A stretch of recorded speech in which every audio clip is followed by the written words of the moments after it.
Hey everyone, Izzy and MJ from Endless RVing with another RV industry update. We just recently did a video and it was titled, I believe it was the worst Tiffin we've ever been on. We'll link that video above. They got a lot of views, a lot of comments. People that own Tiffin, people are looking for Tiffins. It just gave a lot of good information. But we have some breaking news, unfortunately, and this is from Tiffin. They just announced that they will be having more layoffs within the next few weeks. So this is coming from Red Bay News. Now, Tiffin, if you remember, we actually did a video on this about 4 months ago. They had a massive round of layoffs, and now they are saying that they are informing their employees that more will be coming soon as they deal with decline in RV sales. So according to this report, employees were told Monday that more layoffs will be coming at the end of the month. This is in addition to, like MJ said, November 2022, they had approximately 25% layoffs across the board. This round of layoffs is going to be more specific, but it could be targeting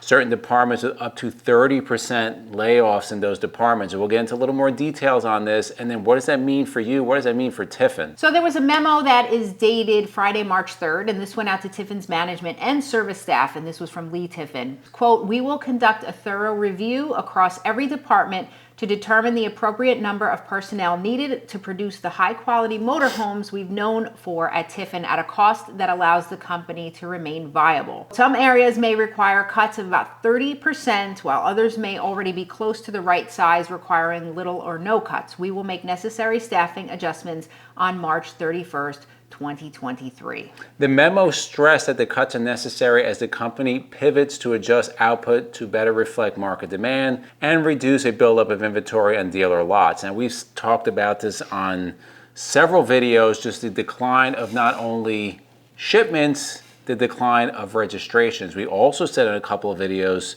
traditionally, motorhomes like Newmars, especially Tiffins, they were not sitting on lots. And now you can go right into Tiffin's website and there's an actual place where you put inventory and it shows you where the inventory was. And there is a lot of motorhomes sitting on lots. And that is not good for anyone. The RV industry was hit pretty hard in 2022, as we saw, for a number of reasons, right? We had the rising interest rates,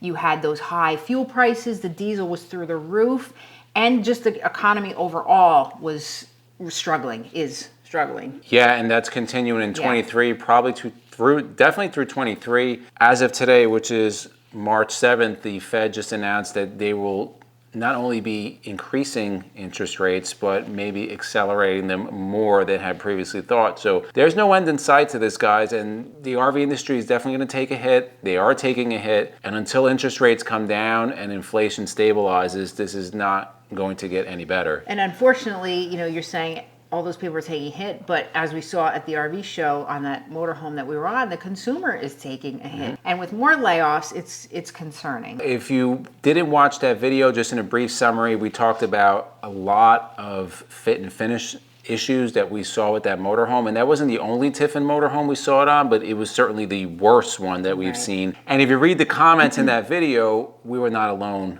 in reporting that. There's a lot of people seeing that. I would have liked to have climbed onto the roof. We didn't see the roof. We didn't see underneath. I mean, this was just kind of simple things that we were seeing in the interior of the motorhome, but it was a little disturbing. Just a couple more quotes here. The memo, which was titled Business Restructuring Talking Points, points to the company's position itself for the future, which has done several times in 51 years. The most recent major decline for the company and for the RV industry came in 2008. During that time, Tiffin had massive cuts and a lot of RV manufacturers went out of business. Some really, really good manufacturers went out or they were absorbed by bigger companies. Maybe one of Tiffin's saving graces right now is that they are owned by Thor, and Thor is the largest RV manufacturer in the world, and they have that corporate money, and maybe this would save them. But it's certainly going to be some hard times for not only Tiffin. Thor just reported massive decline in their overall sales and really kind of across the board. So in the comments below, let us know what you think about this. It's tough enough making RVs when you have full staff, but now you're laying people off, and who knows if you ever get those jobs back. And when you do get them back, do you get the same quality of people building those motorhomes? That's not something you learn overnight. So put in the comments below, guys, what do you think about this? I know For us, it does concern us a little bit. I just wish we could see this turn around. It doesn't seem to be happening anytime soon. Not to be negative, we're just reading the news and reporting it as we see it. To the left of us, we will put our RV news and RV tours playlists. And for myself and Izzy, it's a journey of a lifetime, and we'll see you on the road.